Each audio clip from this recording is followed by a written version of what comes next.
I'm back. I'm back for our second episode of the Empire TV. I almost said the next session. I give so many classes that it's almost here. Welcome to today's session and all that. And today I'm doing something different. Welcome to today's episode of the Empire TV. And today we are going to focus more on what's been happening this week. I'm not really up to date, but I wanted to do this video. And one would say, why are you doing this video if you're not up to date? Does it really matter?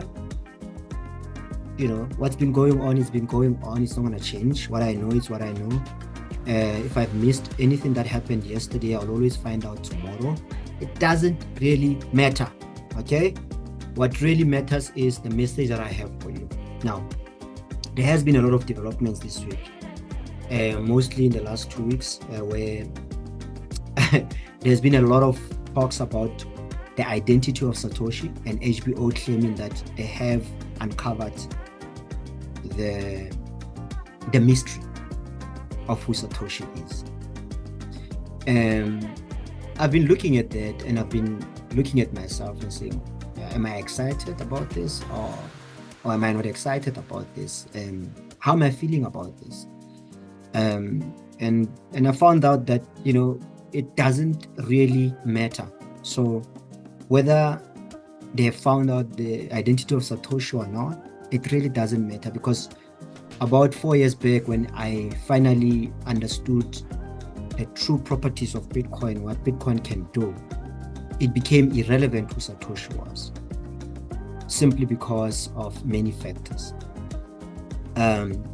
But do I understand why people are excited, why people are looking forward to finding out the identity of Satoshi? Of course, I understand that. I totally understand that. People may be wanting to find out because just human beings are human beings. They like spikes, they like drama, and they like hype. And people may want to know just for that reason. And some people may want Bitcoin to fail, and they think maybe if it is someone that we are not expecting to be Satoshi, it will affect Bitcoin and Bitcoin will fail. There may be a small percentage of people who believes that. But of course, that will be because they don't know enough about Bitcoin. There's also a lot of people that are very, very excited about it. In which case, I also understand why they would be excited, because I can see my excited self if I have to be excited about it. Why I'll be excited about that, and I'm going to share that with you. If I was one of those people that were very, very excited about the discovery of who Satoshi is, this is what I would be interested in. This is why I will be excited. I'll be excited because I'll be grateful. One, I'll be grateful for the fact that this Satoshi came up with something that reminds us all about a gift that we're all given to us by God. We all seek freedom, liberty, and sovereignty. We yearn for that. Okay? If you have that, you are a happier human being. Okay? Because you have full autonomy on your finances or in your life. So in this case, we're talking finance. So I'll be excited because he gave us that to remind us that we have a chance to at least taste that sovereignty. Without Bitcoin, there isn't sovereignty. There is no financial sovereignty. Because number one, money is centralized. Okay? Or currency is centralized. It's controlled from one point, and whoever makes a decision there affects everybody else. You don't have a say in that.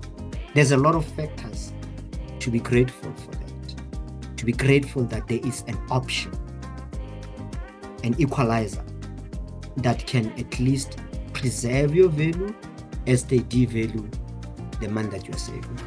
So I'll be grateful for that. Number two, I'll be grateful because and excited because he brought us a system that is decentralized.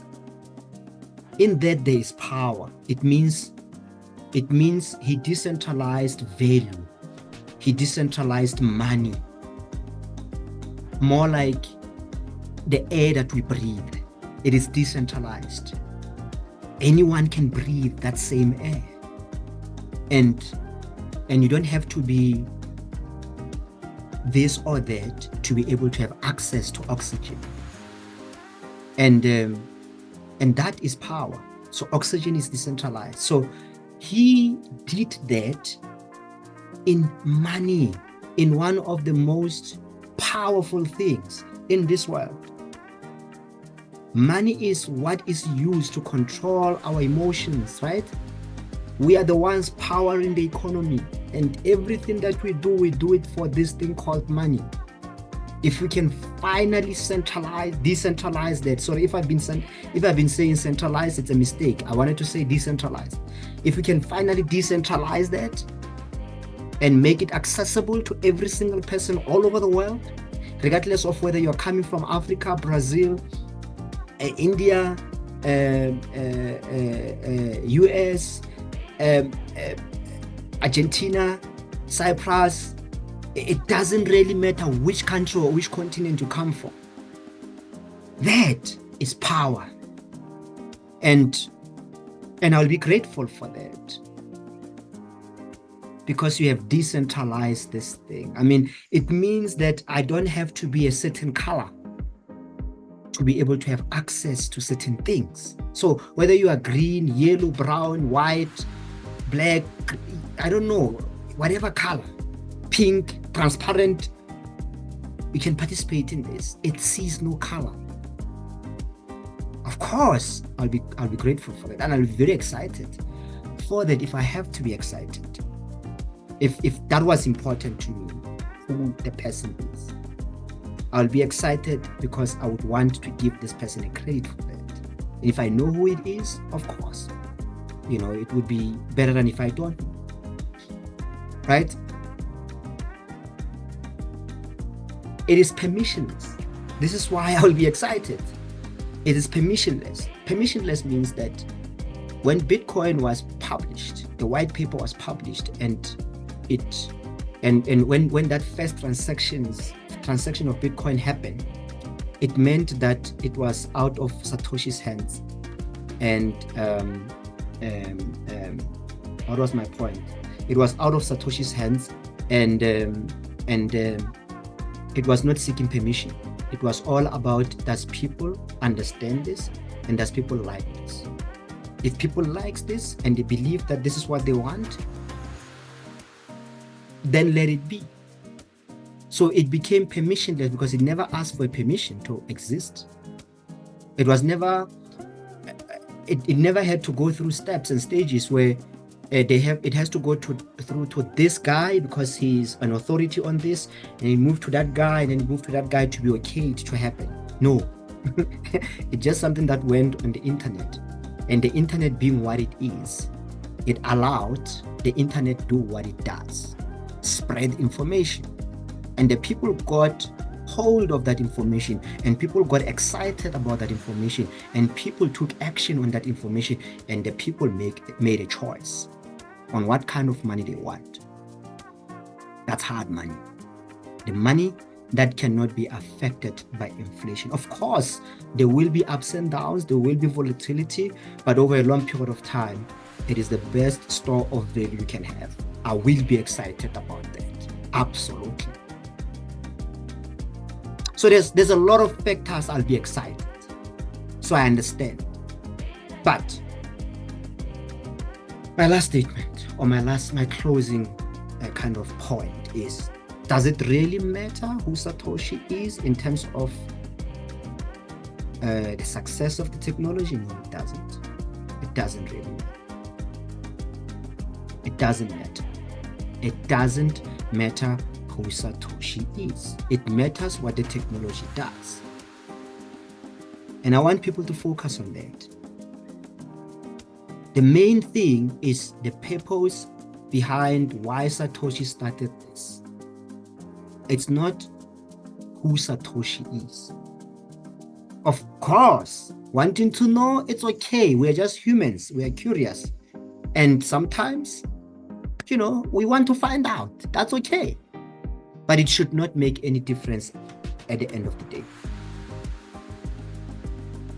Now, one more thing. It is the question of scarcity that I think if I was excited, it will be one of the reasons why I will be excited to finding out about Satoshi. And that is, I'm going to show you here. It's a question of scarcity. And I want to show you, because of that, what do we have here?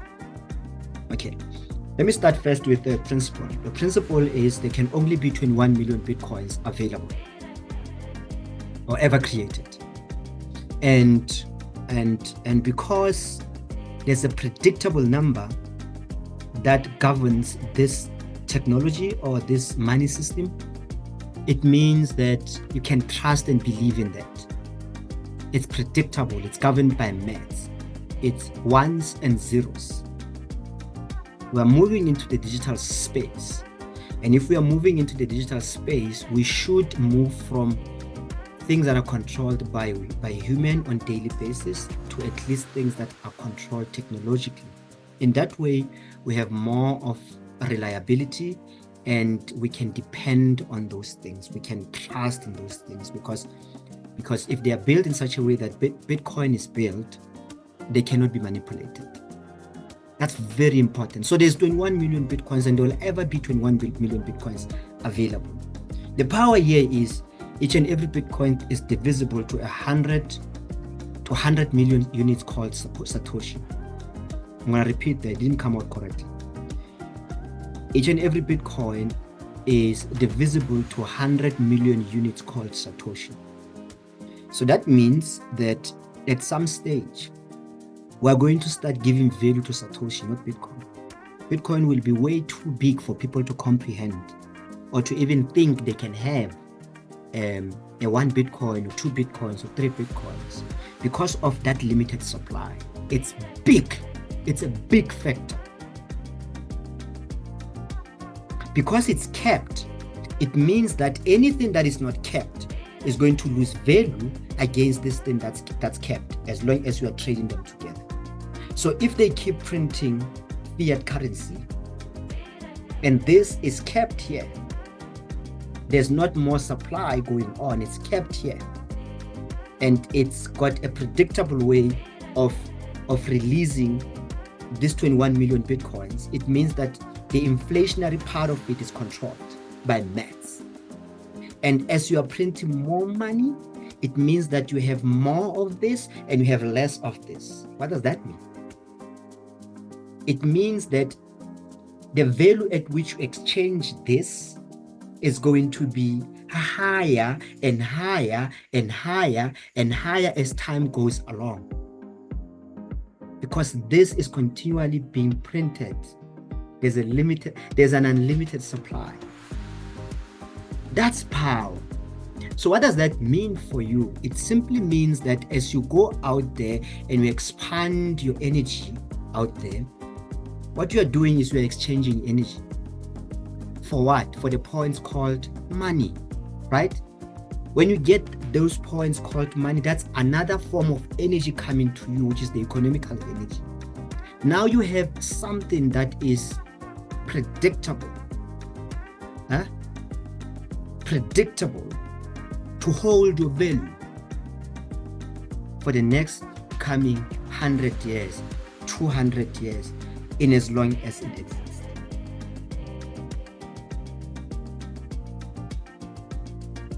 And when you have something like that, you ought to be grateful for that.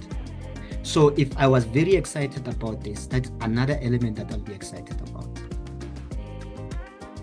But like I said, I'm not that excited because whoever it is, I'm grateful nonetheless. Believe me, even if it could be the government or the CIA or somebody that may not seem to be too friendly with the larger society, I will still be happy with that. I will still be grateful because this thing is big. It gives you sovereignty. That's huge. I mean, I only started learning about financial system or understanding the finance since I learned about Bitcoin. So there's so many things that came along besides the monetary value. There's a lot of value that I've grown in myself in terms of understanding the world I'm living in terms of understanding the game that I'm playing, in terms of understanding who I'm playing with and the role that I'm playing. It's very important to understand such. So I'll be grateful for that, because through that, I moved from being ignorant about finances to being curious about finances. And I started examining this whole system. And I started examining Bitcoin. And along the way, I realized that this is huge. Now, why did I bring you to this graph, this chart? I'm just going to reset this. I want to show you something here. This is a monthly chart, okay? But this monthly chart takes you all the way back to 2011. That is the first time they could at least measure mathematically how people, or the sentiments of the people of the market around Bitcoin. And at the time, you could see that Bitcoin was valued at least $3. When you go to smaller time frame and you basically check the lowest in 2011, you will realize that Bitcoin was somewhere around $1 to $2. All right, let's just put it on $1, okay, in 2011, right? So 2011 is plus minus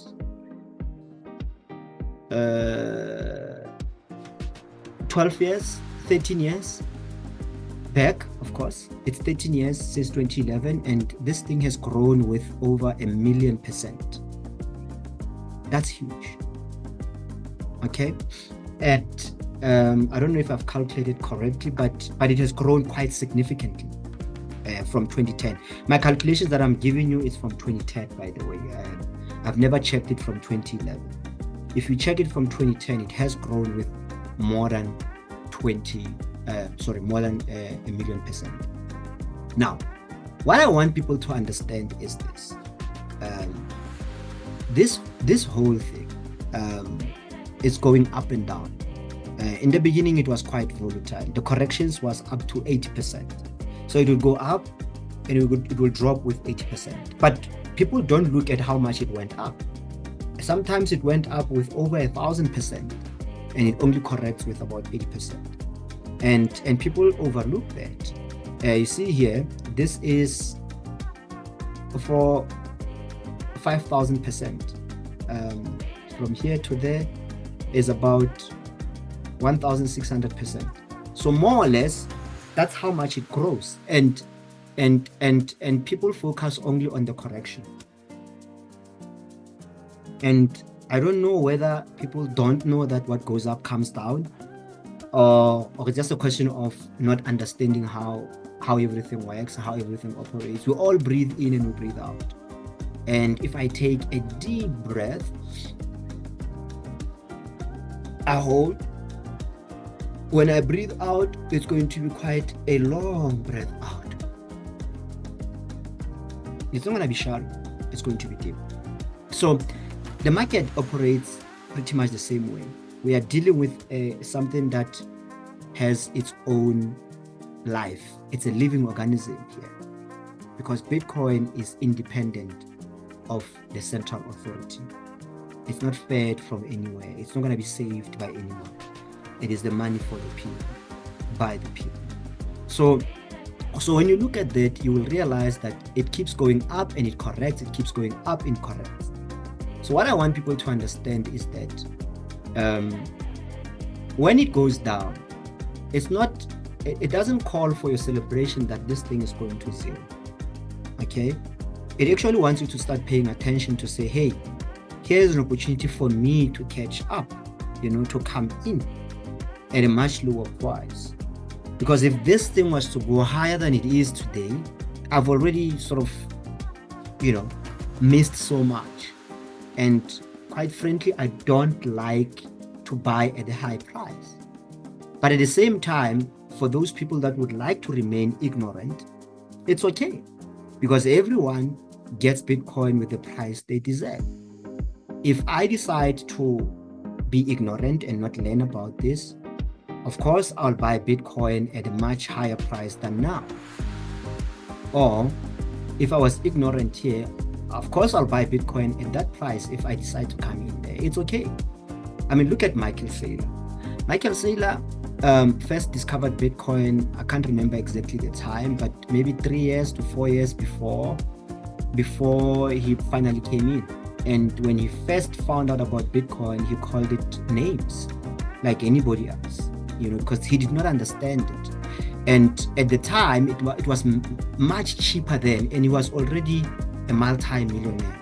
So he could afford more Bitcoins at a cheaper price, but he decided to come in while Bitcoin was anything between 10,000 US dollars, if not 9,000 US dollars to 20,000 US dollars.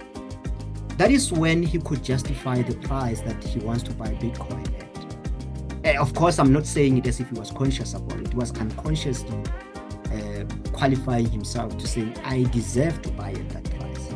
And we all do that based on how we value ourselves and the level of our ignorance. Now, he came in there. Nonetheless, he got started and he bought Bitcoin. Today,